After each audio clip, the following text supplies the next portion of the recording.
வணக்கம். Welcome to guest time. இன்னைக்கு guest டைமில் நம்ம கூட ஜாயின் பண்ணுறது ஒரு பெரிய பிஸ்னஸ் மேன். கேரளாவில் மட்டும் இல்லை, தமிழ்நாட்டில் மட்டும் இல்லை, மொத்த இந்தியாவிலேயும் ஒரு மிகப்பெரிய business man and a social activist. So let's welcome Shri KR Nagarajan sir, founder and chairman of Ramraj cottons.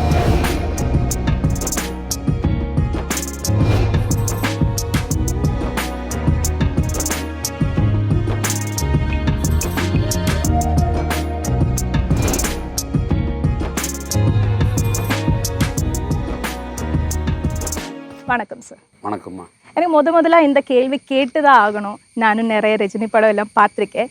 வயசானாலும் உங்களோட அந்த ஸ்டைலும் அது எதுவுமே போகலை. எப்படி சார் இப்படி சூப்பராக மெயின்டைன் பண்ணிகிட்டே இருக்கிறது? எனக்கு வயசு 65 ஆச்சு. ராம்ராஜ் காட்டனுக்கு 41 ஆச்சு. கௌமுதி டிவியில் பின்னாடி உட்காந்து நான் பேசுகிறத மிக பெருமையாக நினைக்கிறேன். மலையாளம் பேசும் கேரளா மக்களுக்கு எனது நமஸ்காரம். ஸ்ருதி, உனக்கு வணக்கம். Thank you sir, thank you so much. நீ கேட்டது என்னை மகிழ்விக்கிறதுக்கு ஒரு ஹாப்பினஸ் பண்ணுறதுக்காக கேட்குறேன்னு நினைக்கிறேன். எனக்கு 65 வயசாச்சு. எனக்கு 65 வயசாச்சு. இன்றைக்கி என்னுடைய இளமை இருக்கிறதுக்கு காரணம் என்ன அப்படின்னா, டை அடிக்கிறோம் பார்த்தியா, ஹேர் டை, பார்பர் ஷாப்பு, அவர்கிட்ட 2 இளமை இருக்குது. இல்லை சார், பாடியே அப்படி ஃபிட்டாக தான் இருக்குது. அது மட்டும் இல்லை, மன மகிழ்ச்சியாக, மன நிறைவாக, மன அமைதியாக இருந்தாலே ஆட்டோமேட்டிக்காக அந்த ஹாப்பினஸ் இருந்தாலே நம்ம தேஜஸ் இருக்க வந்துடு. அதுக்கு அடுத்தது இயல்பாக நல்ல முறையாக எல்லா வேலையுமே ஒரு நல்லவனாக இருந்து நம்மளுக்கு ஒரு செல்ஃப் கான்ஃபிடென்ட்டோடு இருந்துட்டு இருந்தாலே வந்துடு. அதை விட மேலே நம்மளுக்கு 24 ஹவர்ஸ் ஏதாவது ஒரு கமிட்மெண்ட்டில் ஓய்வுக்கு ஓய்வு கொடுத்துட்டு 24 மணி நேரம் சரியாக வேலை பார்த்துட்டு இருந்து கமிட்மெண்ட் இருந்துட்டு இருந்தாலே இளமையாக இருக்கலாம். Okay sir, thank you so much for the tip. ஒரு 41 இயர்ஸ் ஆயிடுச்சு. இந்த ஒரு ஜேர்னியை பற்றினா எங்களுக்கு எல்லாமே வெயிட் பண்ணிட்டு இருக்க. அந்த ஜேர்னி எப்படி ஸ்டார்ட் ஆச்சு, எப்படி இங்கே நிற்கிறாங்க, அதை பற்றி கொஞ்சம் பேச முடியுமா? ராம்ராஜ் காட்டன்னால வேட்டினா அந்த நெசவு தொழிலில் இருந்து வந்தால் தான் அந்த வேட்டி பண்ண முடியும். பட்டு நான் ரொம்ப டிஃப்ரெண்ட்டு. நான் ஒரு அக்ரிகல்ச்சர் ஃபேமிலி, ஒரு சாதாரண விவசாய குடும்பத்தில் தான் இருந்தேன். நான் அப்பா, அம்மா, அண்ணன் இது இருந்துட்டு இருந்தது. நான் ஒரு சராசரியான ஒரு விவசாயியுடைய குடும்பத்தை எப்படி இருப்பாங்களோ, 3 வேளை சாப்பாட்டுக்கு இல்லைங்கிற பிரச்சனை இல்லை, துணிமணிக்கு பிரச்சனை இல்லை. பட் பெரிய செழுமையாக பெரிய வசதி வாய்ப்பாக இருக்குது, அங்கே வாய்ப்பு கம்மி. கவர்மெண்ட் ஸ்கூலில் படிக்கிற போது வருஷத்துக்கு 15 ரூபா ஃபீஸ் கட்டணும். அதுக்கே எங்கள் அப்பாவுக்கு 6 மாதம் முன்னாடி போய் அப்ளிகேஷன் போட்டால் தான் அந்த 15 ரூபா கொண்டு போய் கட்ட முடியும். இதுதான் எங்களுடைய நிலைமை. அப்படி இருக்கிற போது எனக்கு ஒரு சின்ன வயசில் கிராமத்தில் எல்லா விளையாட்டு பசங்களோட விளையாடிட்டு இருக்கிற போது எவ்ரி வீக் ஒரு அம்பாஸ்டர் காரில் ஒரு பெரிய தொழிலதிபர் அவங்க கிராமத்தில் இருக்க தோட்டத்துக்கு, அவருடைய சொந்த தோட்டத்துக்கு பூரியத்துக்கு வந்துட்டு போவார். நாங்களாம் அந்த காருக்கு பின்னாடி அந்த சைக்கிள் டயரை விட்டுட்டு விளையாடுவாங்க. 10-20 பசங்கள்லாம் விளையாடிட்டு போவோம். அது காரு மண் ரோட்டில் புழுதி கிளப்பிட்டு போகுது. நாங்கள் அந்த காருக்கு பின்னாடி ஓடுவோம். அப்புறம் அந்த கார் திரும்பி சாயந்தரம் போகும். அதுக்கு ரெடியாக இருப்போம். அந்த கார் போய் மெயின் ரோடு போய் ஜாயிண்ட் வரைக்கும் அந்த புழுதிக்குள்ளே போய் அந்த கார் பின்னாடி ஓட்டிகிட்டு போய் அது நம்ம ஏதோ கார் ஓட்டின மாதிரி ஒரு த்ரில்லிங்காக இருக்குது. அது எங்களுக்கு அந்த ஞாயிற்றுக்கிழமைக்கு விளையாட்டு எங்களுக்கு. இப்படி தான் ஒரு சிறு பிள்ளையாக இருந்துட்டு பள்ளிக்கூடம் போய் படிக்கிறத விட தோட்டத்தில் வேலை பார்க்குறது அதிக டைமாக இருக்குது. அதில் நேரம் வேலை இல்லாத போது ஸ்கூல் போய் படிக்கணும். இதுதான் இப்படி தான் வாழ்க்கை முறை ஓடிட்டு இருந்தது. இப்படி இந்த வாரம் அந்த காருக்கு முன்னாடி ஓடுற போது நான் ஒரு தடவை கீழே விழுந்துட்டேன். எங்கள் காயமாகிடுச்சு மழைக்காடில். எங்கள் அம்மா அதுக்கு ஒத்தடம் கொடுத்து வேதெல்லாம் கொடுத்து பண்ணிவிட்டு இருந்தாப்புல. எங்கள் அப்பா வந்தார். ஏன் இவனுக்கு இருந்துட்டு இது மாதிரி காருக்கு முன்னாடி ஓடி விழுந்துட்டு அப்படின்னு. எங்கள் அப்பா 2 திட்டினார். ஏன் இப்படியெல்லாம் பண்ணுறேன் அப்படின்னு பேசினார். அப்போ நான் கேட்டேன், அவர் யார் வாரம் காருக்குள்ளே போகிறாரு, அவர் யாருன்னு கேட்டேன். நம்மளுக்கு தூரத்து ரிலேஷன்ஸ் ஆகுது, அவங்க தோட்டம் இருக்குது, திருப்பூரில் பிஸ்னஸ் பண்ணிகிட்ருக்காரு, பெரிய அளவுக்கு பிஸ்னஸ் பண்ணிகிட்ருக்காரு. வாரமான இங்கே அவங்க அம்மா பார்த்துட்டு தோட்டத்தெலாம் பார்த்துட்டு போவார். நம்மளுக்கு தெரிஞ்சவங்க தான் தூரத்து சொந்தது. அப்படிங்கிறப்ப அவர் என்ன படிச்சிருக்காரு கார் வாங்கி ஓட்டுற அளவுக்கு அப்படின்னு கேட்டேன். அப்புறம் எங்கள் அம்மாவுக்கு தெரியல. எங்கள் அப்பாவுக்கு கேட்டாப்புல அவர் என்ன படிச்சிருக்காரு. அவர் என்ன பெரிய படிப்பில் படிக்கல, 3ஆம் கிளாஸ் 4ஆம் கிளாஸ் படிச்சிருப்பார். சர்வோதய சங்கத்தில் சாதாரண பியூன் வேலையாட்ட ஆஃபீஸ் வேலை பார்த்துட்டு இருந்தார். அப்புறம் அதில் பழகம் வச்சு அப்படியே வச்சு பிஸ்னஸ் பண்ணி ஒரு பெரிய அளவுக்கு வசதி ஆகிட்டார் அப்படின்னு சொன்னோன்னே நான் கேட்டேன், என்னுடைய டீச்சர் வாத்தியார் BA BEd படிச்சிருக்காங்க. அவங்க ஒரு 1000 1500 சம்பளம் வாங்கிட்டு இருக்கிறாங்க. இவர் 4ஆம் கிளாஸ் படிச்சுட்டு எப்படி கார் வாங்குறதுக்கு வசதியானார் அப்படிங்கும்போது எங்கள் அப்பா வியாபாரம் மட்டும் அதனால் வசதி ஆகிட்டாங்க அப்படின்னாரு. அது எனக்கு அப்படியே மனசில் பதிஞ்சிடுச்சு. வியாபாரம் பண்ணாதான் நான் வசதியாக முடியும் அப்படிங்கிறது என்னுடைய மைண்டில் அந்த சின்ன வயசுலேயே பதிஞ்சிடுச்சு. இந்த டயர் ஓட்டிகிட்டு இருக்கிற போதே அப்போ நாம் படித்து வியாபாரி ஆகணும் அப்படிங்கிற உணர்வு அப்படியே இருந்துகிட்டு இருந்தது. அப்போ நான் ஸ்கூலில் டாப் 3ல் ஒரு ஆளாக இருப்பேன். ஃபஸ்ட் செகண்டு தேர்டுக்கு போக மாட்டேன், ஃபஸ்ட் செகண்டில் இருந்துகிட்ருப்பேன். நல்ல மார்க் வாங்குவேன், எல்லாமே 90 அப்படி மார்க் வாங்குவேன் எல்லாமே. அப்படி இருக்கிற போது வந்து 9th முடிஞ்சோடனே 10th 11th வந்து குரூப் எடுக்கணும். First group, second group, third group எடுக்கணும். அப்படி எடுக்கும்போது நான் 9th முடிச்சுட்டு 10th 11th போகிறபோது தேர்ட் குரூப் எடுக்கிறேன் நான். ஃபஸ்ட் குரூப்பு எம்பிபிஎஸ் போகலாம், third group second group engineer போகலாம், தேர்ட் குரூப் வந்து காமர்ஸ் சப்ஜெக்ட். எங்கள் டீச்சர்ஸு ஹெட் மாஸ்டர்லாம் வந்து நீ நல்லா படிக்கிறவனாச்சும் நீ ஃபஸ்ட் குரூப் எடு, இல்லை செகண்ட் குரூப்பாக எடு, எதுக்கு தேர்ட் குரூப் போகிறீங்கன்னாங்க. தேர்ட் குரூப் வந்து படிக்காதவன், ஒரு ஃபெயில் ஆகிறவன், ஸ்கூலுக்கு மட்டம் போட்டுருக்கிறவன், அவன் தான் வந்து தள்ளி வைக்கப்பட்ட ஆள், கடைசி பெஞ்சுக்காரன் தான் தேர்ட் போகிற மாதிரி இருந்தது. பட் நான் அந்த டீச்சர்கிட்ட என்ன கன்வின்ஸ் பண்ணால், எனக்கு டாக்டர் ஆகணும்னோ இன்ஜினியர் ஆகணும்னு ஆசை இல்லை, நான் வியாபாரி ஆகணும், அதுக்காக நான் காமர்ஸ் குரூப் எடுக்கிறேன், எனக்கு நாளைக்கு வியாபாரத்தில் கணக்கு வழக்கு எழுதுறதுக்குள்ள உபயோகமாக இருக்குது அப்படின்னு சொல்லி அவங்களுக்கு கன்வின்ஸ் பண்ணிவிட்டு அந்த தேர்ட் குரூப் எடுத்தேன். அதில் 8 சப்ஜெக்ட்டு, அதில் ஒரு சப்ஜெக்ட் வந்து டைப் ரைட்டிங். அது 45 மினிட்ஸு, 45 பேர் ஸ்டூடெண்ட்டு, ஒரு 15 நிமிஷத்துக்கு தான் ஒரு பேட்ச் அடிக்க முடியும். இப்போ அந்த இன்ஸ்டியூட் டீச்சர் என்ன சொன்னார்னா, நீங்கள் வந்து வெளியே இன்ஸ்டியூட்டில் வந்து பழகிக்கிங்க, இங்கே டைம் பத்தாது, இது இப்போ பழகினாத்தான் நீங்கள் வந்து எக்ஸாம் எழுதி பாஸ் பண்ண முடியும் அப்படின்னாரு. எல்லோரும் மாதம் 5,000 ரூபா கட்டி இப்போ டைப் இன்ஸ்டியூட் போய் பழகினாங்க. வருஷத்துக்கு 15 ரூபா கட்டுறதுக்கு எங்கள் ஃபேமிலி சிரமப்பட்டுருக்கிற போது மாதம் 15 ரூபா கட்டி இன்ஸ்டியூட் போய் படிக்கிறதுக்கு எங்கள் அப்பா கேட்ட பர்மிஷன் கொடுக்கல. சரி பரவாயில்லன்னு விட்டேன். எக்ஸாம் எழுதினேன். எல்லா சப்ஜெக்ட்லேயுமே வந்து ஃபஸ்ட் கிளாஸில் மார்க் எடுத்துட்டேன். டைப் ரைட்டிங்கில் 33 மார்க் வாங்கி 2 மார்க் இல்லாத ஃபெயில் ஆகிட்டேன். ஃபஸ்ட் கிளாஸில் ஃபெயில் ஆனேன். எல்லோரும் ஃபெயில் ஆவாங்க, இல்லை பாஸ் ஆவாங்க. ஃபஸ்ட் கிளாஸில் ஃபெயில் ஆனது நான் ஒரு ஆளத்து இருக்குது உலகத்துலேயே. சரி படிப்பில் வந்து நீ மேலே படிக்கிறதுக்கு பெருசு இன்ட்ரெஸ்ட் இல்லை, ஃபெயில் ஆயாச்சு. சரி நீ நம்ம அடுத்து ஏதாவது தொழில் பார்க்கலாம் அப்படின்ட்டு அவர் தான் எனக்கு மனசுக்குள்ளே தன்னல் எரிஞ்சிட்டு இருக்கிற பிஸ்னஸ் ஆகணும்னு. அதனால் வந்து ஏதாவது ஒரு கடையில் போய் வேலைக்கு சேரணும்ட்டு அங்கே இருக்கிற நண்பர்கள்லாம் சொல்லி வச்சு விஜயலட்சுமி காதி பந்தன் ஒரு வேட்டி தயார் பண்ணுற கடையில் வந்து மார்க்கெட்டிங் ரெப்ரஸன்டேட்டிவாக போய் சேர்றேன். 77லேருந்து 83 வரைக்கும் அந்த கம்பெனியில் இருந்தேன் நான் எல்லாமே. அதில் வந்து ப்ரொடக்ஷன், மார்க்கெட்டிங், அட்மினிஸ்ட்ரேட்டிவ் இத்தனை விஷயம் எனக்கு தெரிஞ்சுக்கிற ஒரு வாய்ப்பு கிடைச்சிது. ஏன்னா சின்ன கடை, 2 ரெப்ரஸன்டேட்டிவ் தான். ஒரு ஆந்திரா மார்க்கெட் மட்டும் தான் கையில் இருந்தது. ஆளுக்கு ஒரு எனக்கு ஒரு சீனியர் லைன் ஒரு ஆள் பார்ப்பார், நான் ஜூனியராக இன்னொரு லைன் பார்த்துட்டுருப்பேன். சின்ன நிறுவனமாக இருக்கனால அங்கே A to Z எல்லாத்தையும் பார்க்குறக்கு வாய்ப்பு இருந்தது. அப்படி அந்த கடையில் வேலை செய்கிறபோது அந்த கிராமப்புறத்தில் இருக்க நெசவாளர்லாம் வந்து வேட்டி நெசவு பண்ணி கொண்டு வந்து அந்த கடையில் போடுவாங்க. காலையில் 9 மணிக்கு கடை வந்து 10 மணிக்கு கொண்டு வந்து போடுவாங்க. போட்டோன்னே அவங்க வெளியே இருக்க திண்ணையில் வெயிலில் வெளியே உட்கார வச்சுருவாங்க. எங்களுக்கு காலையில் டீ கொண்டு வந்து கொடுப்பாங்க. மதியானம் நாங்கள் கொண்டு போய் லஞ்ச் சாப்பிடுவோம். சாயந்தரம் 4 மணிக்கு டீ கொடுப்பாங்க, சாப்பிடுவோம். ஊர் உலகத்தில் இருக்கக்கூடிய அத்தனை விஐபிக்கு, அத்தனை பொலிட்டீஷியனுக்கு, அத்தனை லேண்ட்லார்டு, அத்தனை செல்வந்தருக்கு, தொழிலதிபர்களுக்கெல்லாம் வெள்ளை வேட்டி வெள்ளை சட்டு, ஒயிட் அண்ட் ஒயிட் தயார் பண்ணி கொடுக்கக்கூடிய நெசவாளி மேலே சட்டை இல்லாமல் வெறும் மேலோட புகையிலை போட்டு துப்பிட்டு தண்ணியும் இல்லாமல் சாப்பிட்றதுக்கு இல்லாமல் பொழுதா வரைக்கும் அந்த வெயில் உட்காந்துருப்பாப்புல. 6 மணிக்கு எங்கள் பாஸ் முதலாளி கூப்பிட்டு அவருக்கு அந்த பணத்தை கொடுப்பார், அந்த கூலி கொடுப்பாரு. அதை வாங்கி பார்க்குறதுக்கு நேரம் கூட இருக்காது. அதை வாங்கி மடியில் வச்சுட்டு திருப்பி ஓடி போய் பஸ் ஏறி போவார். இது ஒரு நாள் 2 நாள் நடக்கிறதுல தொடர்ந்து ரெகுலராக ஒரு கிராமத்துக்கு இது தொடர்ந்து நடந்துகிட்டே இருக்குது. நம்ம அந்த கடையில் ஒரு வேலைக்கு இருக்கிறதுனால முதலாளி இதெல்லாம் ஏன்னு கேட்க முடியாது. பட் அந்த செயல் வந்து எனக்கு கொஞ்சம் ஒரு பாதிப்பாகவே இருந்துகிட்டு இருந்தது. அவங்க ரொம்ப கஷ்டப்படுறாங்களேன்னு. அப்போ நான் வெளியே தான் ரெஸ்ட் ரூமுக்கு போகிறபோது அவங்களை கூட்டிகிட்டு போய் பக்கத்தில் இருக்கிற டீ கடையில் டீ, பன்னு, போண்டா, வடையெல்லாம் வாங்கி கொடுப்பேன். அப்போ சம்பளம் எனக்கு பெருசாக இல்லை, 150 ரூபா தான் சம்பளம். அதில் மாதம் 20 ரூபா அதில் செலவு பண்ணிடுவேன். எங்கள் அம்மா கேட்கு எதுக்கு இதை செலவு பண்ணுறீன்னு.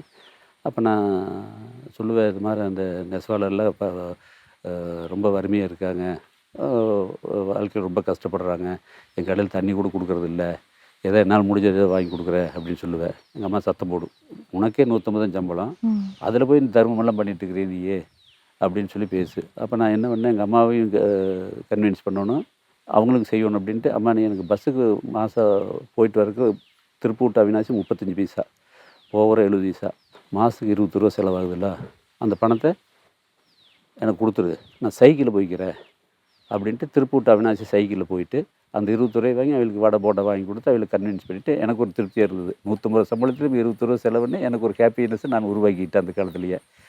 இது அப்படியே போயிட்டு இருந்தது. இது நான் வந்து மாற்றி அமைக்க முடியல.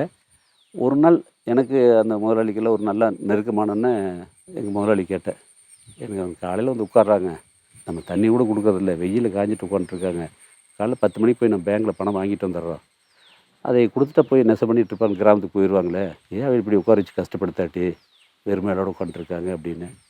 சித்த கம்முன்னு இருப்பா, பணத்தை கொடுத்தா பக்கத்து கடைக்கு போயிடுவார், அடுத்த நம்மளுக்கு பீஸ் வராது அப்படின்னாப்புல. எனக்கு தூக்கி வாரி போட்டுடுச்சு.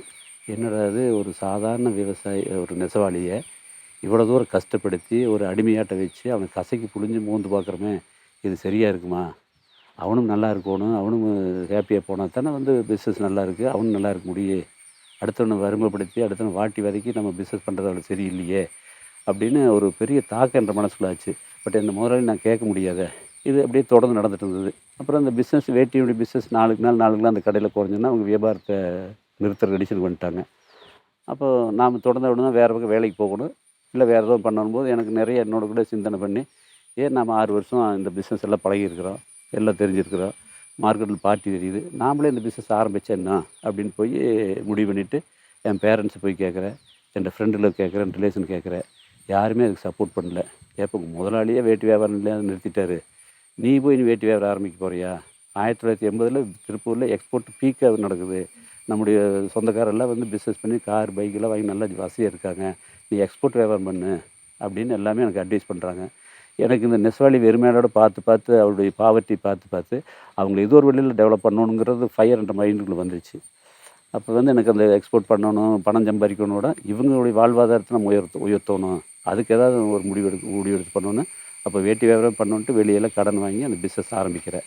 அப்பா பேர் ராமசாமி, என் பேர் நாகராஜ், ரெண்டும் சேர்ந்து ராம்ராஜ் அப்படின்னு 1983 ஓப்பன் பண்ணிவிட்டு அந்த கடையிலேருந்து எல்லாம் ரெடி பண்ணிவிட்டு அந்த நெசவாளர் கிராமத்துக்கு போய் எனக்கு நெசவு பண்ணி கொடுன்னு கேட்குறேன். இந்த மாதிரி கடையை ஆரம்பித்து எனக்கு நெசவு பண்ணி கொடுன்னு கேட்குறேன்.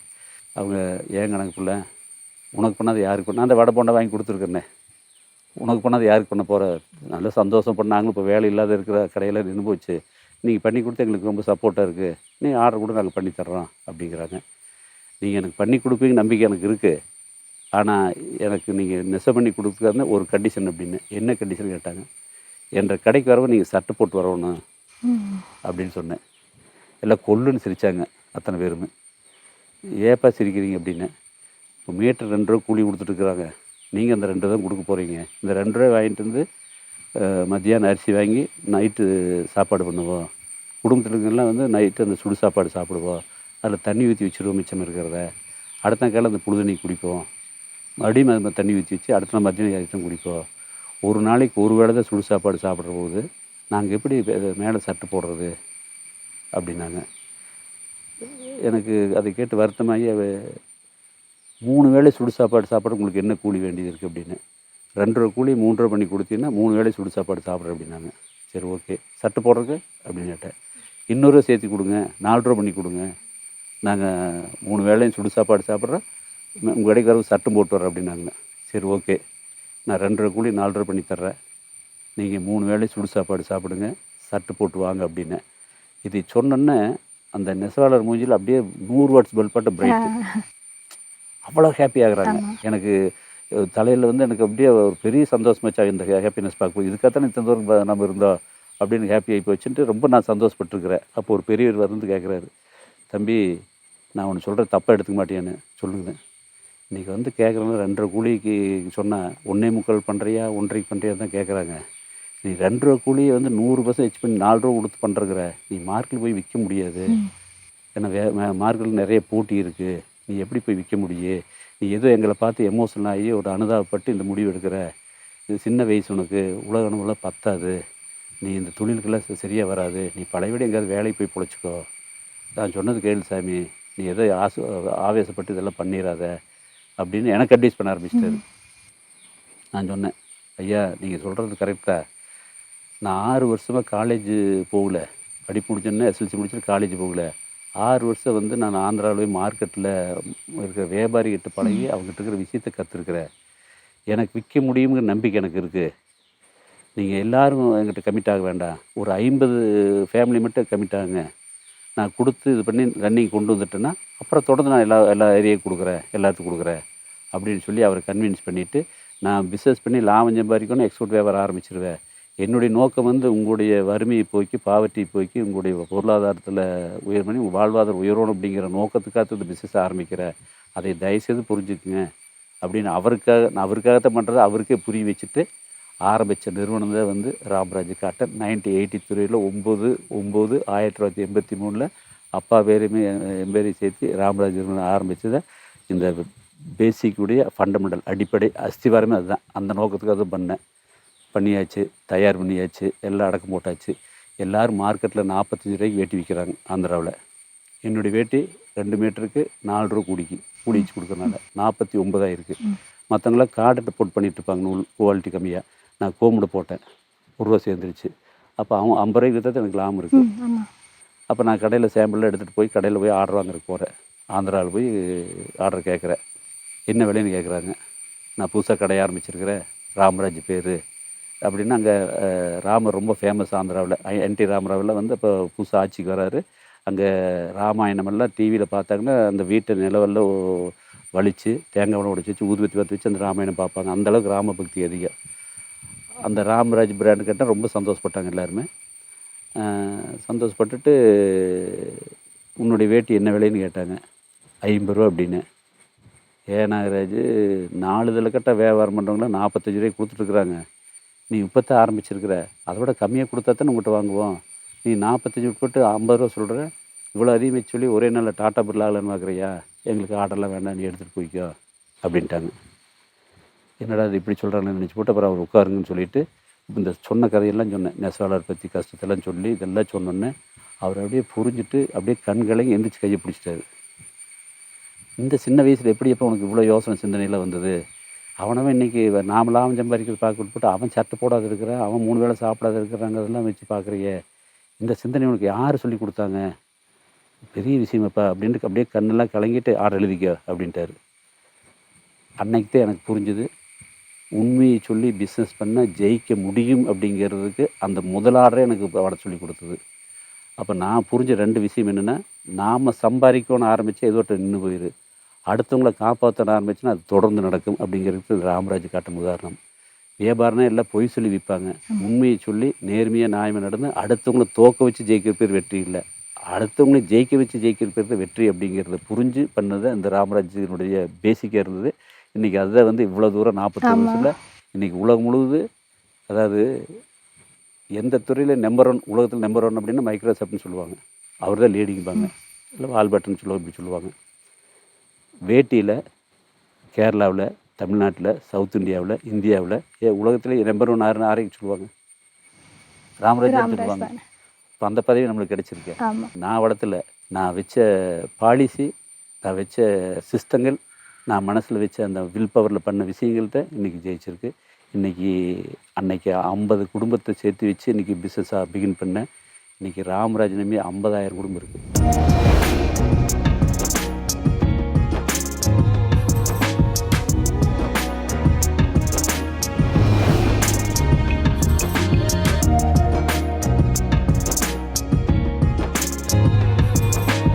I know Ramraj, that brand, quality of that brand. രാംരാജിൻ്റെ സക്സസ് 10% സക്സസ് എന്ന് പറഞ്ഞാൽ അവരുടെ ക്വാളിറ്റിയാണ്. ആ ക്വാളിറ്റി ഉള്ളത് കൊണ്ടാണ് ഇത്രയും വർഷമായിട്ടും രാംരാജ് ഞങ്ങളുടെ പ്രോഡക്റ്റ് മേടിക്കുമെന്ന് ഒരു സ്ഥലത്തെങ്കിലും പറഞ്ഞു കേട്ടിട്ടുണ്ടോ? ഒരു അഡ്വർടൈസ്മെൻറ്റിൽ ഞാൻ പറഞ്ഞിട്ടില്ല, അല്ലാതെ ഒരു അഡ്വർടൈസ്മെൻറ്റിൽ ഞാൻ കേട്ടിട്ടില്ല. ഇപ്പോൾ പല പ്രോഡക്റ്റ് നമ്മൾ പറയില്ലേ, ഞങ്ങളുടെ ആഹാരം മേടിച്ച് കഴിക്കൂ, ഞങ്ങളുടെ ഇത് കഴിക്കൂ, ഇത് കഴിച്ചു നോക്കൂ, നിങ്ങൾക്ക് തടി വയ്ക്കും, ഇത് വേണം വയ്ക്കും, നിങ്ങളുടെ മുടി കൊഴിയില്ല, ഞങ്ങളുടെ എണ്ണ തേക്കും, ഇങ്ങനെ പറയില്ലേ? രാമരാജ് ഇതുവരെ പറഞ്ഞിട്ടില്ലേ, ഞങ്ങളുടെ സാധനം, ഞങ്ങളുടെ മുണ്ട് മേടിച്ച് കൊടുക്കൂ, നിങ്ങൾക്ക് നാളെ തൊട്ട് നല്ലത് വരും, ഞങ്ങളുടെ ഷർട്ട് മേടിച്ചിട്ട് പറഞ്ഞിട്ടേ ഇല്ല. ദിസ് ഈസ് അവർ ബ്രാൻഡ് എന്ന് മാത്രമേ പറഞ്ഞിട്ടുള്ളൂ.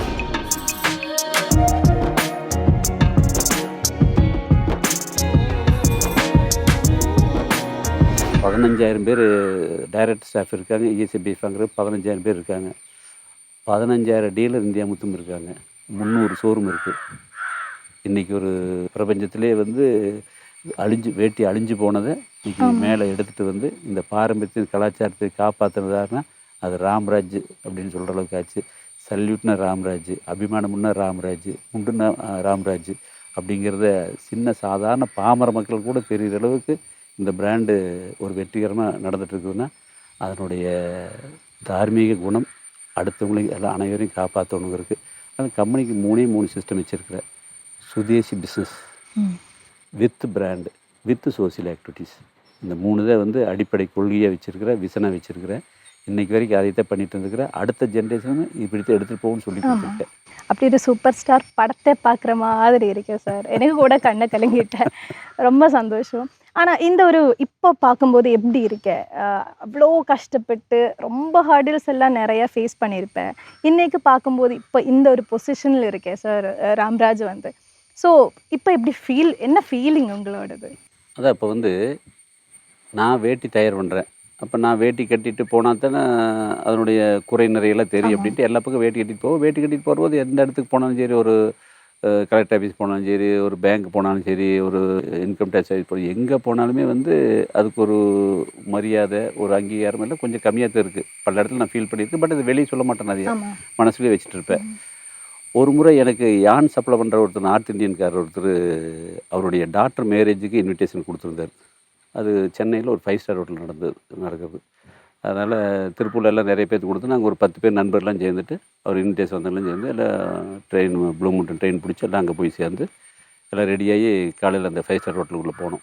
ஒரு 10 பேர்கிட்ட போனோம். உள்ளே போகிறபோது 10 பேரில் 9 பேர்த்து உள்ளே விட்டுட்டாங்க. என்னை மட்டும் விடல. ஏன்னா ட்ரெஸ் கோடு வேட்டியாக இருக்கிறனால நீங்கள் வேட்டி இருந்தால் உள்ளே போக முடியாதுட்டாங்க. எங்கள் கூட வந்த நண்பர் எல்லாமே அப்போ நம்ம எல்லாமே திரும்பி போயிடலாம் அப்படின்னு திரும்பி வெளியே வந்தாங்க எல்லாருமே. நான் சொன்னேன், வேண்டாமப்பா, அவர் ரொம்ப வருத்தப்படுவார், நான் வந்தேன்னே சொல்ல வேண்டாம், கொஞ்சம் வேலை இருந்து வரலின்னு சொல்லி முடிச்சுக்கோ, நீங்கள் எல்லோரும் உள்ளே போய் கல்யாண முகூர்த்தெல்லாம் பார்த்துட்டு வாங்க, அது வரைக்கும் நான் வெளியே வெயிட் பண்ணுறேன் அப்படின்னு அவங்க சமாதானப்படுத்தி, அவளையும் தர்ம சங்கடம் பண்ண வேண்டாம் அப்படின்ட்டு அவளை சமாதானப்படி அனுப்பிச்சுட்டு போட்டு வெளியே இது மாதிரி மரத்துக்கிட்ட ஒரு வந்து உட்காந்துட்டு வெயிட் பண்ணிகிட்டு இருந்தேன். அவங்க உள்ளே போயிட்டாங்க. அப்போ என்னுடைய மனசாட்சி கேட்டது, வேட்டி 83 வருஷமாக 1980 20 வருஷமாக வேட்டி பண்ணுற ஒரு தமிழ்நாட்டில் ஒரு ஹோட்டலுக்குள்ளே வேட்டி கட்டிட்டு உள்ளே விட மாட்டேங்கிறாங்க, இதை வச்சு நீ எப்படி பிராண்ட் பண்ண போகிற, இதை வச்சுட்டு எப்படி அடுத்த ஜென்ரேஷன் பண்ண போகிற, பண்பாட்டை காப்பாற்றுற, கலாச்சாரத்தை காப்பாற்றுற, அதை பண்ண போகிற, இதை பண்ண போகிறேன்னு கேட்டு பேசிட்டு எத்தனையோ கனவு கண்டுட்டு இருக்கிறியே, முதல்ல இதுக்கு முடிவு கட்டு. ஒரு ஹோட்டலுக்குள்ள வேட்டி கட்டிட்டு போக முடியலையே, பேண்ட் போட்டாலும் போயிட்டானே அப்படின்னு என்ற மனசாட்சி கேட்குது. என்ன 83 ஆரம்பிக்கும் போது எத்தனை வேட்டி 50 வரைக்கும் கொடுத்து, இன்றைக்கி எத்தனை வரைக்கும் கொடுக்குறோம், எவ்வளோ வேட்டி விற்கிறோம், இன்றைக்கி எல்லா ஸ்டேட்டும் பண்ணுறோம்ல, நாளுக்கு நாள் கிராஃப் ஸ்டெச் ஆகிட்டு போகுது, பெண்ணு உனக்கு பிரச்சனை இப்போ அப்படின்ற மனசாட்சி எங்களுக்கு போராடிட்டு இருக்குது. பட் டோட்டலாக அந்த போராட்டத்தில் இறுதி கட்ட முடிவு என்னாச்சு அப்படின்னா, எப்படி போதி மரத்துக்கு கீழே உட்காந்து புத்தருக்கு ஞானம் கிடைச்சதோ, அந்த ஹோட்டல் மரத்துக்கடியில் உட்காந்து எனக்கு ஒரு பெரிய ஞானம் அடைஞ்சது. அப்போ நான் என்ன, வேட்டி விற்கிறது முக்கியம் இல்லை, வேட்டிக்கு ஒரு அங்கீகாரம் வாங்கி கொடுக்கணும். அப்போ தான் வந்து இதுக்கு ஒரு வேல்யூ, ஒரு நல்ல அவேர்னஸ் மக்கள் இடத்துல ஏற்படுத்தி இதுக்கு ஒரு அங்கீகாரம் வாங்கி கொடுக்கறதுக்கு ஒரே டூல் வந்து அட்வர்டைஸ்மெண்ட்டு தான் அப்படின்ட்டு நிறைய அட்வர்டைஸ்மெண்ட் ஏஜென்சி போய் சென்னையில் பார்த்தேன். இது மாதிரி ஒரு வேட்டிக்கு விளம்பரம் எடுக்கணும், வேட்டி கட்டுறவங்களுக்கு ஒரு மரியாதை ஏற்படுத்தி கொடுக்கணும் அப்படின்லாம் எல்லாத்தையும் சொன்னேன். அவங்க ஃப்ளைட்டில் வந்து இறங்குமா இருக்கல, ஹெலிகாப்டரில் இறங்குமாறு பண்ணலாம், அப்படி இப்படி எதோ சொன்னாங்க. எல்லாமே எதுவுமே எனக்கு மைண்ட் செட் ஆகலை. சரின்ட்டு ஊருக்கு வந்துட்டேன். அதில் ஒரு 10-20 பேர் பார்த்ததில் எனக்கு ஒரு 2 பேர் ஜேடி ஜெரின்னு 2 டைரக்டர் அட்வர்டைஸ் எடுக்கிறோம். கொஞ்சம் நல்லா மனசுப்பட்டு நல்லா தமிழ் நல்லா எழுதுகிறாங்க, நல்லா போயிட்டே இருக்கிறாங்க. அவங்கள வர சொன்னேன் திருப்பூருக்கு, நீங்கள் வாங்க அப்படின்னு. வந்து உட்காந்தும்போது இது மாதிரி பேசிகிட்டு இருக்கிற போது, எல்லா கான்செப்டும் சொன்னீங்க, எனக்கு எது பிடிவில்லை, நானும் ஒரு கான்செப்ட் சொல்கிறேன், அதுபடி எடுக்கிறீங்களான்னாரு. சொல்லுங்க பார்க்கல அப்படின்னாப்புல. நான் வேட்டி கட்டிட்டு லைஃப்பில் எங்கெல்லாம் போடணும் அங்கெல்லாம் எனக்கு எல்லா பக்கமும் அவமானம் தான் கிடைச்சிது. அந்த நெகட்டிவ் அத்தனையும் பாசிட்டிவ் மாற்றி போகிற பக்கம்லாம் வந்து ஒரு மரியாதை கிடைக்கிற மாதிரி எடுப்போம், இன்னைக்கு அதை அச்சீவ் பண்ணியிருக்கேன் அப்படின்னு சொன்னேன். எப்படிங்க அப்படின்னு கேட்டாப்புல. அப்போ அந்த அட்வர்டைஸ்மெண்ட்காரர்கிட்ட சொன்னேன் நான், இது எல்லாமே நிறைய லைஃப்பில் வச்சு இப்போ நல்லா குவாலிட்டி பண்ணி நல்லா விற்று மார்க்கெட்டில் எல்லாம் வாங்கணும், திருப்பி வாங்குறது பண்ணியிருக்கிறேன். இந்த வேட்டிக்கு ஒரு அங்கீகாரம் வர மாதிரி பண்ணணும். இப்போ வேட்டி கட்டினாலே மக்கள் என்ன நினைக்கிறாங்கன்னா, ஒரு வேட்டி கட்டுறது வந்து ஒரு கிராமத்துக்கார பாமர மக்கள், படிக்காதவ, ஒரு மேக்சிமம் ஒரு வந்து கண்ணமெல்லாம் ஒட்டி போயிருக்கு, வயிறு ஒட்டி இருக்கு, ஒரு ஏழையாக தெரிவாங்க, ஒரு அப்பாவியாக இருப்பாங்க, ரப்பர் செருப்பு நடந்து போவாங்க, என்ன சைக்கிளில் போவாங்க, அதுக்கு மீறினா ஒரு டிவி சுட்டி வச்சுருப்பாங்க, இப்படி இருக்குது. நான் வந்து இன்றைக்கி அந்த வேட்டி கட்டை எப்படி இருக்குன்னு, நல்லா தக்காளி பழம் மாட்டும் ஆப்பிள் பழம் மாட்டும் கண்ணம் இருக்கணும், நல்லா புஸ்டியாக இருக்கணும், அவர் பென்ஸ் காரில் வந்து இறங்கணும் அப்படின்னு. ஓகே, பென்ஸ் கார் வாங்கிக்கலாம், புஸ்டி இருக்கிற ஆரை பிடிக்கிறது அப்படின்னாங்க. அப்புறம் நான் ஜெயராம் போட்டுக்கலாம். அப்போ ஜெயராம் வந்து தமிழ் இதெல்லாம் நல்லா நல்லா 2 பக்கமும் இருந்துகிட்ருக்காரு.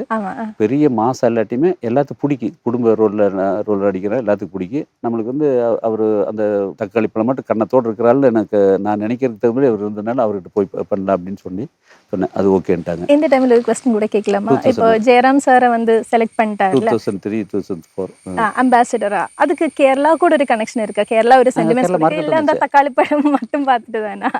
டேலண்ட் இருக்கு, நிறைய டேலண்ட் நேரம் இருக்கு. இருக்கு. அவரு கேரளா கூட ஒரு சென்டிமெண்ட்ஸ் இருக்கா? இருக்கும்போது நான் வந்து அந்த நேரத்தில் வந்து எனக்கு வந்து அந்த இமேஜுக்கு அப்போ காமிக்கணும் இருக்கா, அவர் தக்காளி பண்ண கண்ணத்தை மட்டும் தான் வச்சு சொன்னேன். பட் அவருக்கு என்னென்னலாம் டேலண்ட் இருக்குது அதுக்கு ஆமா முன்னாடி தான் பழகப்போ தான் தெரிஞ்சது. ஆமா. முன்னாடி எனக்கு தெரியாது அது. எந்த ஹோட்டலில் உள்ள விட மாட்டேனாங்களோ அந்த ஹோட்டலில் இருக்கிற மாதிரி ஒரு ஹோட்டலில் ரெடி பண்ணி அதில் இருக்கிற கூர்க்கா வந்து அந்த அவர் இறங்கி வந்தோடனே வந்து நல்லா குனிஞ்சு அவர் ரிசீவ் பண்ணணும். அதுக்கடுத்து அவர் ரிசப்ஷனுக்கு போகும்போது அங்கே இருக்கிற மேனேஜர்ஸ் போக்குவரத்து எல்லாமே வந்து அவர் வேட்டி கட்டுறதுனால இல்லாமல் வேட்டி கட்டு ஒரு மிகப்பெரிய மரியாதை கொடுத்து எல்லாம் ரிசீவ் பண்ணணும். அவர் ஒரு சாதாரண ஆள் இல்லை, அவர் ஒரு பெரிய பிஸ்னஸ் மேன் காமிக்கிறதுக்கு மிடி போட்ட பொண்ணை பக்கத்தில் வைக்கணும். வெளியே வந்தோன்னே ஒரு குழந்தை பூ கொடுக்குற மாதிரி இருக்குது. அது என்ன, எங்கள் அம்மா சொல்லு, ஏன்டா பேண்ட்டை போட்டின்னா வாஷிங் மிஷின் போட்டு எடுத்து போய்க்கல, வேட்டி கஞ்சி போட்டு தேய்ச்சி துவைச்சி பண்ணுற பெரிய சிரமம் இருக்குது எங்கள் அம்மா சொல்லிகிட்ருக்கு. அடுத்தது எங்கள் அண்ணனுக்கு கல்யாணம் ஆச்சு, பசங்க பிள்ளைகள்லாம் வரும்போது அண்ணன் பசங்கள்லாம் வரும்போது, சித்தப்பா எங்கள் கூட வரும்போது நீங்கள் பேண்ட்டை போட்டு வாங்க அப்படிம்பாங்க. எனக்கு கல்யாணம் ஆச்சு, என் ஒய்ஃப்னு சொன்னாப்புல, ஆஃபீஸ் போகிறோம் நீங்கள் வேட்டி கட்டிக்கிங்க, நான் பண்ணி ஒன்றும் பிரச்சனை இல்லை, பட் எங்கள் கூட வரோம் நீங்கள் பேண்ட்டை போட்டு வாங்க அப்படின்னாங்க. அப்போ வீட்டில் கூட அதுக்கு மதிப்பு மரியாதை இல்லாத ஆகி போச்சு. இத்தனையும் அதை டிவியில் காமிக்க முடியாது அப்படின்னு சொல்லி இதெல்லாம் சொன்னேன். இத்தனையெல்லாம் காமிக்க முடியாதுங்க அப்படின்னு. அது ஒரே சிம்பிளாக ஒரு குழந்தை கொண்டு வந்து அவருக்கு பார்த்து ரோஜாப்பூ கொடுக்குற மாதிரி காமிச்சோம். வெளியே வந்தோன்னே யானை அவரை பார்த்து சல்யூட் அடிக்கும். யானைக்கு வந்து கலரே தெரியாது, எல்லாமே ஒரே பிளாக்காக தான் தெரியும். பட் ஒயிட் பார்க்குற போது வந்து அதுக்கு ஒயிட்னு தெரியாது. ஆனால் இருந்தாலும் அந்த ஒயிட்டை பார்த்தோன்னே அது சல்யூட் அடிக்கும். ஒயிட்டுக்கு கொடுக்கும், அது அது பண்ணாது. பட் அது நெகட்டிவாக வந்து பாசிட்டிவ் பார்த்து ஒயிட்டை பார்த்துட்டு சல்யூட் அடிக்க மாதிரி காமிச்சோன்னேன். இது எல்லாமே வந்து நடந்த நெகட்டிவ் அத்தனையுமே பாசிட்டிவாக போட்டு பண்ணுங்காட்டி இன்றைக்கி 1000 பேர் கோட் சூட் போட்டுக்கிற ஒரு சபையில் ஒரு ஆள் வேட்டி கட்டிட்டு போனால் எல்லோரும் இருந்துச்சு அவருக்கு பெரிய மதிப்பு மரியாதை கொடுக்குற அளவுக்கு பண்ணுனது ராம்ராஜ். ஓகே சார், இப்போ கொஞ்சம் முன்னாடி குவாலிட்டியை பற்றி நம்ம சொன்னேன். முதல்ல வந்து அது கொஞ்சம் ரொம்ப கம்மியாக இருந்தது. நம்மளோட டேக்லைனே வந்து Ramraj cottons quality without compromise, அதுதான் நம்மளோட டேக்லைன். எப்படி அந்த ஒரு டேக்லைன், அதை எப்படி யோசிச்சேன்? அதாவது நான் வேட்டி ஆரம்பிக்கிற போது வேட்டி ஏன் மார்க்கெட்டில் சரிவை நோக்கி போயிட்டுருக்குது அப்படிங்கிறது நிறைய ஸ்டடி பண்ணதில்ல. நான் தெரிஞ்ச விஷயம் என்ன அப்படின்னா, அந்த காலத்துலலாம் வந்து வேட்டி எப்படின்னா எல்லா கடைக்காரும் ஒரே விலைக்கு தான் விற்பாங்க. ஒரு வேட்டி 50 ரூபாய்னா 50 ரூபாய்க்கு தான் விற்பாங்க. அது நூல் விலை ஏறிடுச்சு அப்படின்னா விலை எச் பண்ணிக்க முடியாது மாட்டாங்க. எச் பண்ண விற்காதுன்னு மைண்டில் அவங்களே செட் பண்ணிவிட்டு ரகத்தை குறைச்சிக்குவாங்க. ஒன்றா டெக்ஸ்டர் குறைப்பாங்க, இல்லாட்டி சலவை குறைப்பாங்க, நூலுடைய தளத்தை குறைப்பாங்க. இப்படி குறைச்சி பண்ணி அந்த வேட்டியை ஒரு தரமில்லாத வேட்டியை பண்ணி அதை கட்டிட்டு போகிறவங்க வந்து ஏதாவது ஒரு விசேஷத்துக்கு வேட்டி கட்டிட்டு போனாங்கன்னா அந்த விசேஷத்தில் வேட்டி கிழிஞ்சு போயிடும். அப்போ என்ன, வேட்டி கிழிஞ்சு போயிருங்கிறதுக்காகவே வந்து ஸ்கூட்டில் ஸ்டெப்னி இருக்கிற மாதிரி ஒரு மஞ்சள் பையில் ஒரு வேட்டி ஸ்பேர் எடுத்துகிட்டு போவாங்க. இது நடைமுறையில் எப்பவுமே இருந்துட்டு இருக்கிறத நான் ஸ்டடி பண்ணி பார்ப்பேன். அப்போ வந்து ஒரு விசேஷத்தில் போய் வேட்டி கிழிஞ்சு போச்சுன்னா அவங்க எப்படி அடுத்து வேட்டி கட்டுவாங்க? அடுத்து ஆட்டோமேட்டிக்காக வேறு பேண்ட்டுக்கு தானே போவாங்க. இது ஸ்டடி பண்ணதில் இந்த ஒரு சூட்சம் எனக்கு தெரிஞ்சுது. அப்போ வந்து விலை அதிகமாக இருந்தாலும் பரவாயில்ல, நல்ல தரத்தை கொடுத்து வேட்டி கட்டுற கஸ்டமர் அதிகமாக வாங்குறத புரிஞ்சுட்டு ஆரம்பிக்கிற போதே வந்து எல்லோரும் கார்டட்டை போட்டு தயார் பண்ணிகிட்டு இருந்தாங்க. அகலமுழம்லாம் கம்மியாக வச்சுருந்தாங்க, டெக்ஸ்டர்லாம் கம்மியாக வச்சுருந்தாங்க. இது எல்லாம் மாற்றி 50 ரூபா வேட்டியை வந்து 100 ரூபா பண்ணி கொடுக்கணும் அப்படிங்கிற அளவுக்கு குவாலிட்டி டெவலப்மெண்ட் பண்ணி கொடுத்தேன். அது மக்கள் இடத்துல மிகப்பெரிய அளவுக்கு வரவேற்பு பெற்றது. அதை அப்படியே மெயின்டைன் இன்றைக்கி வரைக்கும் பண்ணிகிட்ருக்கிறேன். இன்றைக்கி வந்து காட்டன் ஒரு காலத்தில் மேக்ஸிமம் ஒரு 1000 ரூபாக்குள்ளே தான் வேட்டி இருக்குது. அதை வந்து இப்போது போன ஒரு 2000 கோவிட் வரைக்கும் ஒரு 3500லேருந்து 5000 வரைக்கும் எல்லாம் கொண்டு வந்தேன். 30% கசை வேட்டி 10,000 வரைக்கும் எல்லாம் கொண்டு வந்துட்டோம். அந்தளவுக்கு quality Pima cotton, Swiss cotton, long sleeve yarn போட்டு கோமுடில் வந்து இன்னும் குவாலிட்டி பண்ணி நல்லா டெக்ஸ்டர் வச்சு நல்லா ப்ராசஸிங் பண்ணி நல்ல காட்டன் கரையை போட்டு நல்ல குவாலிட்டி கொடுக்கும்போது அதை வந்து நல்லா என்ஜாய் பண்ணி கட்டுறாங்க எல்லாத்தையுமே. இங்கே அதாவது எல்லா ஸ்டேட்டை விட கேரளாவில் வந்து அந்த வேஷ்டி வந்து ரசித்து நூக்கன் காரணம் என்ஜாய் பண்ணி கட்டுவாங்க. ஆமாம், ஒரு ஸ்டாராக தான் இருக்கு வேஷ்டி தோத்தினா கேரளாவில் ஸ்டார் தான். எனக்கு வந்து அதுலேருந்து தரத்தை கொடுக்கணுன்றது அது மைண்டில் அப்படியே செட் ஆகிடுச்சு. அப்புறம் எனக்கு என்னென்னா, நான் வந்து ஆந்திரா பண்ணேன், தமிழ்நாடு பண்ணேன், அப்புறம் அடுத்தது கேரளாக்குள்ள வந்தேன். ஆந்திரா தமிழ்நாடுலாம் வேட்டியை வந்து அவங்கள கட்ட வைக்கணும், ஏன்னா அவங்கெல்லாம் கட்ட மறந்துட்டாங்க எல்லாத்தையுமே. அப்போ நான் கேரளாக்குள்ளே வர்றபோது எனக்கு மிகப்பெரிய ஆச்சரியமாக இருந்தது. என்ன, எந்த ஒரு ஜென்ஸை பார்த்தாலுமே ஒரு ஆண்கள் பார்த்தாலுமே அவங்க ரெகுலராக வேட்டி கட்டுறவங்களா இருந்தாங்க. இங்கே கேரளாக்குள்ளே இறங்கி நான் பார்க்குற போது பார்த்தா ஒரு ஜென்ஸை பார்க்கணுன்னா வேட்டி, ஒரு அம்பர்லா, ஒரு நியூஸ் பேப்பர் கையில் இருக்குது. இங்கே கல்ச்சர் நிறையா இருக்குது, வேட்டி கட்டுற கல்ச்சர் நிறையா இருக்குது. இன்னும் அந்த கேரளா சாரீஸ் இருக்குது. அதாவது உலகத்தில் வந்து பருத்தி நூலில் தயாரின முதல் உடைன்னு வேட்டியத்தை இருக்குது. அந்த காலத்தில் ஆண்கள் பெண்கள் வேட்டி கட்டிகிட்டு இருந்தாங்க. இன்றைக்கி இங்கே பார்த்தீங்கன்னா செட்டு முண்டு கட்டியிருப்பாங்க லேடிஸ் எல்லாருமே கேரளாவில். அப்போ வந்து பின்னாடி வந்து சுடிதார் சேரீ கலர்லாம் வந்தாலுமே ஆரம்ப காலத்தில் வேட்டியத்தை வந்து மேலுடையாமல் கட்டிகிட்டு இருந்தது பெண்கள் கட்டினாங்க, ஆண்கள் கட்டிகிட்டு இருந்த உடையாக இருந்தது. நீங்கள் 3000-4000 வருஷத்துக்கு முன்னாடியெல்லாம் பார்த்தாலுமே கோயில் சிற்பத்தை பார்த்தாலும் வேட்டி கட்டிட்டு இருக்கு. அப்போ உலகத்தில் முதல் உடை வேட்டி தான். அது இன்னைக்கு மரியாதை இருக்குது கேரளாக்குள்ள. அந்த பாரம்பரியம் இன்னைக்கு இருக்குது. இன்றைக்கும் லேடிஸ் செட்டு முண்டு கட்டுறாங்க, இன்றைக்கி வந்து கேரளா சாரீஸ் கட்டுறாங்க. இந்த கல்ச்சரத்தை வந்து நான் இந்தியா முழுவதும் உலகம் முழுவதும் கொண்டு போகணுக்கு எடுத்துகிட்டு போயிட்டு இருக்கிறேன். இன்றைக்கி கேரளா சாரீஸ் எல்லா ஸ்டேட்லையும் விற்குது. இப்போ கேரளா ஸ்டேட்டை பற்றி சொன்னேன். உங்களோட ஜெயராம் சார் கூட அந்த ஒரு ரிலேஷனை பற்றி கொஞ்சம் சொல்ல முடியுமா? நாங்கள் விளம்பரம் எடுக்கிறலாம் முடிவு பண்ணி எல்லாம் டைரக்டர்லாம் பேசி முடிவு பண்ணிட்டோம். அப்போ எல்லாம் சேர்ந்து ஜெயராம் போடலான்னு முடிவு பண்ணி இப்போ அவங்க அட்வர்டைஸ்மெண்ட்டுக்காக வந்து அவங்க பேசுகிறாங்க. இந்த கதையெல்லாம் சொல்கிறேன், நெசவாளர் கதையெல்லாம் சொன்னோன்னே அவர் ரொம்ப இம்ப்ரெஸ் ஆகி சரி நான் பண்ணி தர்றேன் அப்படின்னு சொல்லி பண்ணி கொடுத்தாரு. எல்லாம் ஷூட்டிங்கெல்லாம் முடிஞ்சுது. நான் ஒரு நல்ல தொகையை எடுத்து வச்சு தட்டம் வச்சு பழமெல்லாம் வச்சு வெத்தல் வாக்கில் வச்சு பூவெல்லாம் வச்சு வீட்டுக்கு கொண்டு போகிறேன். எதுக்கு அப்படின்னு கேட்டார். உங்களுக்கு சன்மானம் அப்படின்னு நடிச்சு கொடுத்ததுக்கு. உங்கள் லைஃப்பில் பூரா டோட்டலாக இந்த வேட்டியை எடுத்து வச்சு பண்ணிவிட்டு இவ்வளவு ஒரு நெசவாளர் குடும்பத்துக்கு வாழ்வாதாரம் கொடுக்குறீங்க, இத்தனை வருஷம் பண்ணிட்டுருக்கிறீங்க, நான் ஒரு நாள் கால் ஷீட் கொடுத்து அவங்களுக்காக பண்ணுறேன் அப்படின்ட்டு அன்னைக்கு பணமாக நடிச்சு கொடுத்தாரு. அதை உணர்ந்து உணர்வுபூர்வம் பண்ணுங்காட்டி தான் அந்த 2004 எடுத்த விளம்பரம் 10 வருஷமாக ஒரே விளம்பரத்தை போட்டு அடிச்சுட்டு இருந்தேன். இன்றைக்கி எத்தனையோ விளம்பரம் எடுத்துருக்குறோம். அதை பீட் பண்ணுறதுக்கு இன்றைக்கி எந்த விளம்பரம் இல்லை. ஏன்னா அது கமர்ஷியலாக வந்த படம் இல்லை, என்ற மனசுலேருந்து வந்தது. ஜெயராம் வந்து அதை உணர்வுபூர்வமாக இருந்து நடித்து கொடுத்தது. அதனால தான் இன்றைக்கி வந்து அவ்வளோ தூரம் பிராண்ட் ஆகிருக்கு. கவுண்டரில் எத்தனை வேஸ்ட்டு எடுத்து போட்டாலுமே 5 ரூபா எச்சாந்தா கூட ராம்ராஜ்கிட்ட எடுத்துகிட்டு போவாங்க. ஏன்னா அது கமர்ஷியலுக்காக பண்ண ப்ராடக்ட் இல்லை. ஆயிரக்கணக்கான நெசவாளர்களுடைய குடும்பத்துடைய துயரத்தை துடைச்சது ராம்ராஜ் பிராண்டு அப்படிங்கிறது கன்சியூமருக்கு தெரியும். இதில் கொடுக்குற காசு டாட்டா கொடுக்குற மாதிரி. டாட்டாவில் 70% ட்ரெஸ்ஸுக்கு தான் போகுது. நாங்கள் சம்பாதிக்கிறது எல்லாமே நிறைய நல்ல காரியத்துக்கு போகுதுங்கிறத கன்சியூமருக்கு கடைக்காரில் புரிஞ்சதுனால எங்களுக்கு ரெட் கம்பளம் விரிச்சு போட்டு எங்களுக்கு ஆர்டர் கொடுக்குறாங்க. இந்த க்ரோத்தோட பின்னாடி அதுதான் இருக்கே அப்படின்னு நான் நினைக்கிறேன். பிஸ்னஸாக மட்டுமே அது பார்க்காம ஒரு சோஷியல் அவேர்னஸாக அதுதான் இந்த ஒரு சக்ஸஸுக்கு பின்னாடி இருக்கேன்னு நான் நினைக்கிறேன். சார் கொஞ்சம் முன்னாடி வெரைட்டிஸை பற்றி சொன்னார். இப்போது வேஷ்டியில் வந்து மொபைல் பவுச், வேஷ்டி பெல்ட்டு, தோத்தி பெல்ட்டு, அந்த மாதிரி நிறைய இன்னோவேஷன்ஸ் எல்லாம் க்ரியேட் பண்ணியிருக்கேன். ரொம்ப வெரைட்டிஸ் இருக்குது, ரொம்ப வெரைட்டிஸ் இருக்கு. ஸோ உங்களோட அந்த ஒரு டீமை பற்றி சொல்லுங்களேன். இப்போது எபோவ் 35 மேலே அப்படின்னா ஒயிட் வேஷ்டி ஒயிட் ஷர்ட் கட்டிடுறாங்க. நான் ஒன்றும் அதை சொல்ல வேண்டியதில்லை. அதுக்கு மேலே ஆச்சுன்னா பஞ்சகச்சம் கட்டுறாங்க. இதெல்லாம் நடைமுறையில் இருந்துகிட்ருக்கு, ஒன்றும் பிரச்சனை இல்லை. இப்போது குழந்தைகளுக்கு வந்து வேட்டி கட்டினா அந்த பேரண்ட்ஸுக்கு அம்மாமாருக்கு போய் அது வேட்டி கட்டிட்டு இப்போ கட்டி சந்தோஷப்படுவோம். அது கேட்காது, கட்டிவிட்டு சந்தோஷப்பட்டுக்கலாம். அதுக்கு போய் ஒரு பெரிய பிரச்சனை இல்லை. பட் யூத் அப்படி இல்லை.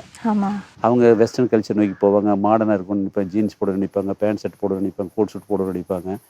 இதில் வந்து வேட்டி கட்டுன்னு சொன்னோம்னா அவங்களுக்கு பெரிய அக்செப்ட் ஆகலை. நான் நிறையா காலேஜுக்கெல்லாம் பேச போவேன். நிறைய ஐடி இதுக்கெல்லாம் போகும்போது யாருமே வேட்டி கட்டுறது இல்லை. அப்போ நான் கேட்பேன், ஏன் வேட்டி கட்டுறதுன்னு. அவங்க சொல்லுவாங்க, எங்களுக்கு வேட்டி கட்டுறதுல பிரியமாக இருக்குதுங்க, ஆனால் வேட்டி வந்து பேண்ட் மாதிரி இடுப்பு நிற்கிறது இல்லை, கம்ஃபர்டபுள் இல்லை, ஏதோ அவுந்து போச்சுன்னா என்ன பண்ணுறது அப்படிங்கிறது. அப்புறம் செல்லு வாலெட்டு இதெல்லாம் வைக்கிறதுக்கு பாக்கெட் இல்லை. இந்த 2 பிரச்சனைனால தான் நாங்கள் பண்ணுறோம் அப்படின்னு சொன்னாப்புல. அப்போ இதுக்கே ஒரு சொல்யூஷன் கண்டுபிடிக்க முடியாது. அவங்க கேட்குறது வந்து தப்பு கிடையாது. அவங்க கட்டணுங்கிறது அந்த மனசுக்குள்ளே ஒரு ஆர்வம் இருக்குது. அதை வந்து யாருமே ப்ரெசென்ட் பண்ணல.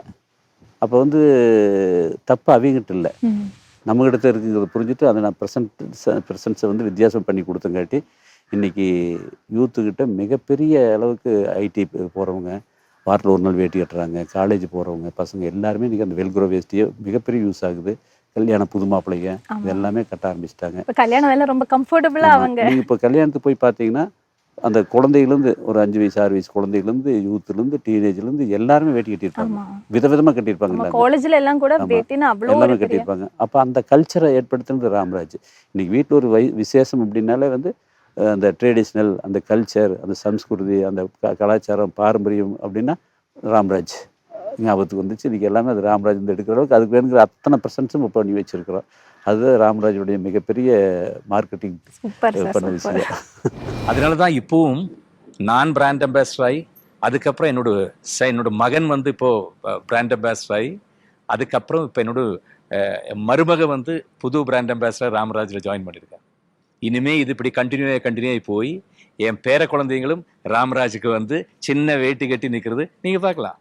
அதுதான் அந்த அந்த கொஞ்ச நாளுக்கு முன்னாடி பெங்களூர்ல ஒரு மால் இன்சிடென்ட் நடந்திருக்கு. அதை பத்தி சார் வந்து ரொம்ப சோஷியலி எல்லாம் ரொம்ப வைரல் ஆயிடுச்சு அந்த கிளிப் எல்லாமே வந்து. இதே மாதிரி ஒரு இன்சிடென்ட் சாரோட லைஃப்ல நடந்திருக்கு. இதே மாதிரி ஒரு இன்சிடென்ட் வந்து மகாத்மா காந்தியோட லைஃப்லயும் நடந்திருக்கு. அந்த பெங்களூர் மால் இன்சிடென்ட் பற்றி ஜெயலலிதா தமிழ்நாடு கவர்மெண்ட்டாக இருக்கிற போது ஒரு அட்வொகேட் வந்து ஒரு கிளப்புக்குள்ளே போகிறபோது அங்கேயே உள்ளே விட மாட்டேன்ட்டாங்க. அவர் கேஸ் போட்டார். அப்போ வந்து நான் நேராக தமிழக முதல்வர் மாண்புமிகு ஜெயலலிதா மேடத்தை போய் நேராக வீட்டிலேயே போய் சந்தித்து இந்த வேட்டி பிரச்சனையெல்லாம் சொன்னேன். ஏன்னா இவ்வளோ தூரம் கஷ்டப்பட்டு இன்றைக்கி இத்தனை ஆயிரம் குடும்பம் உழைக்குது, இது வந்து ஒரு தேசிய உடை, இது மகாத்மா காந்தி பண்ணுடைய, இது எல்லா பக்கம் இப்படி அவமானப்படுத்திகிட்டே இருக்காருன்னு ஒரு பெண் லேடி வந்து கவர்மெண்ட்டில் ஆர்டர் போட்டுது. வேட்டியை தமிழ்நாட்டில் எந்த இடத்துக்கு, எந்த பெரிய 5 ஸ்டார்லேருந்து எந்த பெரிய இடத்துக்கு போனாலும் முதல் மரியாதை கொடுத்து ரிசீவ் பண்ணணும்னு ஒரு சட்டமே போட்டிருக்கு. இதெல்லாம் மைண்டில் இருந்துங்காட்டித்த வந்து நான் அப்போ கரெக்டாக லண்டன் போயிருந்தேன். இந்த சம்பவம் பெங்களூர் சம்பவம் நடக்கும்போது நான் லண்டனில் இருக்கப்போ லண்டனில் ஈஸ்ட் காம் இடத்துல போகும்போது இந்தியானுடைய டெக்ஸ்டைல் அத்தனை இருக்குது. எல்லா கடையிலும் வேட்டி வச்சுருக்காங்க. நான் ராமராஜ் போனால் அத்தனை பேர் எனக்கு கொண்டாடுறாங்க. எனக்கு அந்த வேட்டியிலலாம் பார்க்குறபோது ராமராஜ் பிராண்டை லண்டனில் பார்க்கும்போது எனக்கு தலையில் கிரீடம் வச்ச மாதிரி ஃபீல் இருக்குது. அதெல்லாம் பார்த்துட்டு இருக்கிற போது எனக்கு இந்த செய்தி வாட்ஸ்அப்பில் வருது.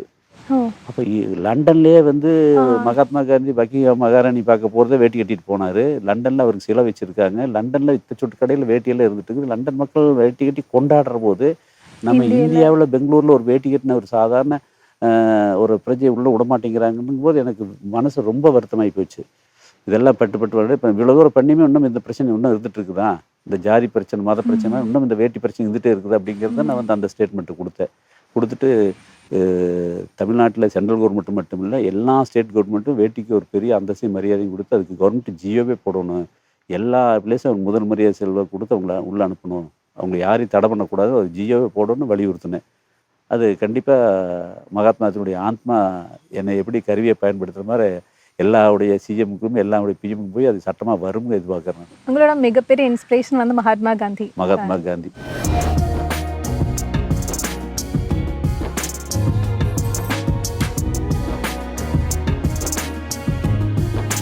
நம்ம ஏற்கனவே கேரளா கூட இருக்கிற அந்த ஒரு ரிலேஷன்ஷிப்பை பற்றி சொன்னேன்.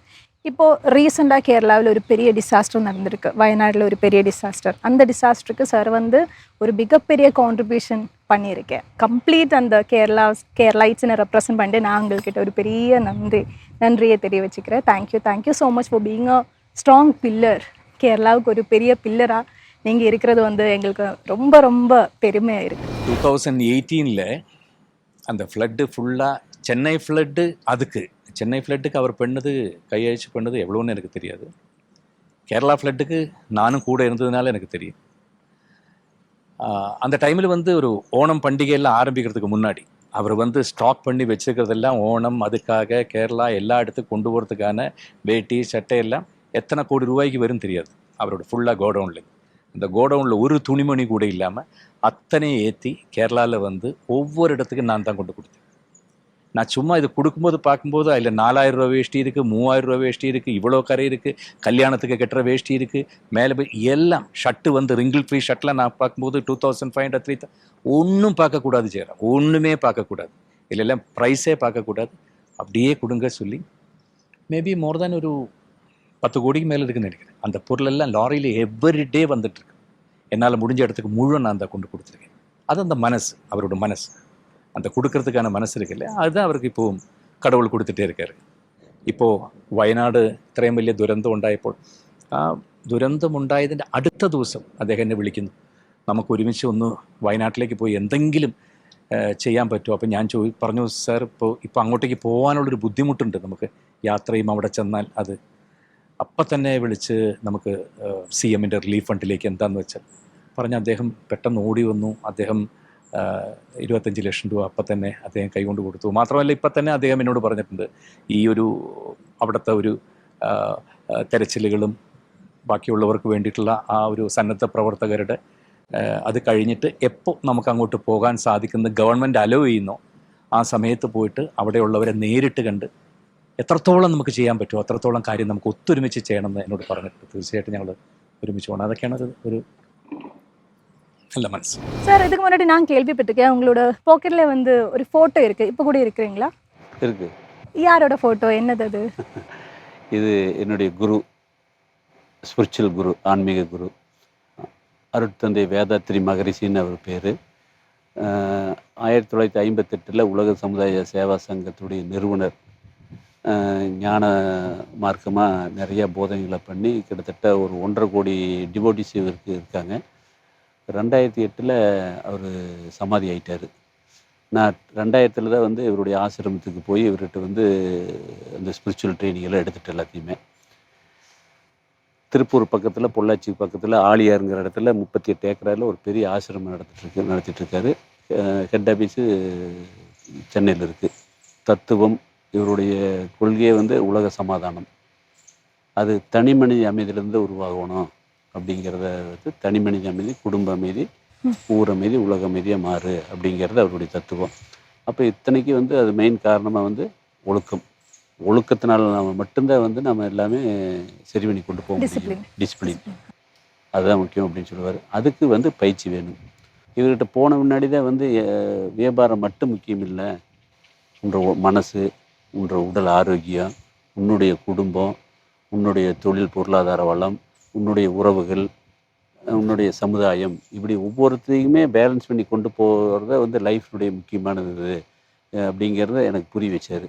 அதுக்கு போயிட்டு வந்த முன்னாடி அந்த பயிற்சிக்கு பின்னாடி எனக்கு ஸ்பிரிச்சுவலில் வந்து நிறைய ஆர்வம் வந்து அவருடைய தத்துவத்தை வந்து என்னுடைய லைஃப்பில் அப்ளை பண்ணி எல்லாமே அதை சரி பண்ண ஆரம்பித்தோன்னே வியாபாரத்தை நோக்கி நான் ஓடிட்டு இருந்ததெல்லாம் மாறி நான் அந்த டிசிப்ளினை கரெக்டாக மெயின்டைன் பண்ணி ஒரு மன உறுதியோட வில் போட நிற்கிற போது வியாபாரம் என் பின்னாடி வர ஆரம்பிச்சிருச்சு. இப்போது எனக்கு வந்து லைஃப்பில் வந்து 2 விஷயத்தை நான் எடுத்துட்டேன்.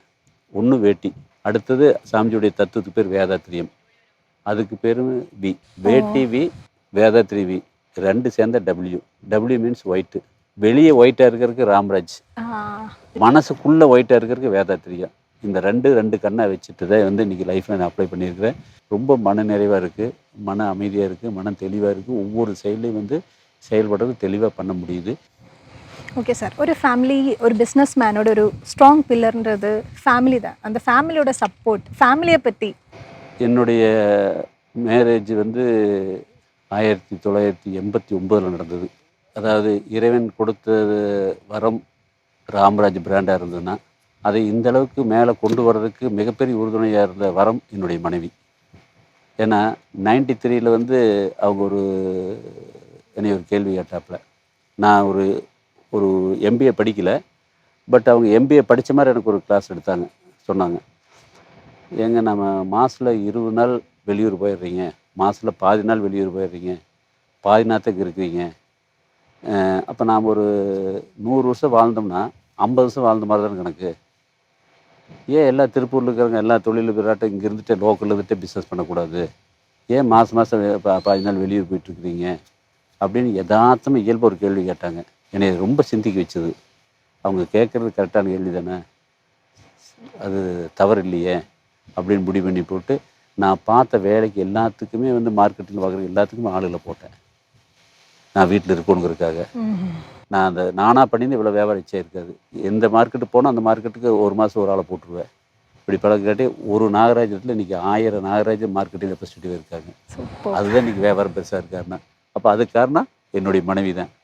அதாவது மாஸ்டர் பிஸ்னஸை வந்து எனக்கு சொல்லி கொடுத்தது அவங்க தான். Yes sir, thank you so much for your valuable time. இவ்வளோ பிஸியாக இருந்ததும் இருந்தால் கூட நாங்கள் எங்கள் கூட இவ்வளோ பேசி ரொம்ப எங்களுக்கே வந்து ரொம்ப இன்ஸ்பிரேஷனாக இருக்குது. புதிய நிறைய நியூ திங்ஸ் வந்து இந்த இன்டர்வியூக்கு அப்புறம் நான் கற்றுக்கிட்டேன் அப்படின்னு நான் நினைக்கிறேன். அப்போ thank you so much sir. Ramraj வந்து அவ்வளோ ஹைட்ஸுக்கு இனியும் போகணும். சாரும் வந்து அப்படி இந்த மாதிரி அப்படி ஹெல்த்தியாக வந்து வைஃப் கூட அப்படி ரொம்ப நாளைக்கு போகணும்னு ஆசைப்பட்றேன். Thank you sir, thank you so much. ரொம்ப மகிழ்ச்சி.